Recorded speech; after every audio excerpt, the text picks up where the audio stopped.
Hello everyone, Sana's ব্লগে তোমাদেরকে অনেক অনেক ওয়েলকাম। তো আগের পার্টে তো দেখতেই পেয়েছো পিসির বাড়িতে গেছিলাম।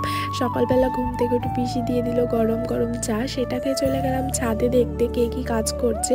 দেখলাম মা সমস্ত সবজিগুলোকে কাটছে আর জামাইবাবু চিকেনটা ভালোভাবে ধুয়ে নিচ্ছে।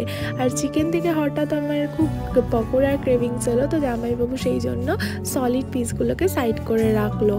আর হলো এইদিকে সমস্ত ভেজিটেবল দেখতে পাচ্ছ, এগুলো বেশিরভাগটাই শুক্তোর জন্য। তো আজকের মেনু তোমাদেরকে একবার বলেই দিচ্ছি। আর এই যে দেখতেই পাচ্ছ ঠাম্মি মাখছে আলু ভাতে, কারণ সকালবেলা ব্রেকফাস্টার জন্য গরম গরম ভাত, ডাল আর হলো শুকনো লঙ্কা দিয়ে আলু ভাতে মাখা দারুণ লাগে। তোমাদের কার কার ভালো লাগে? আর এদিকে জামাইবাবু শুক্তোর প্রিপারেশন করছে, মা এখানে বেগুন কাটছে। তো অনেক কিছু রান্না হয়েছিল, আর তার ফাঁকে হয়েছিল পকোড়া ভাজা, যেটা তুমি গরম গরম খেয়ে নিলাম। তো চলো এরপর আসছে নেক্সট পার্টি কি হলো।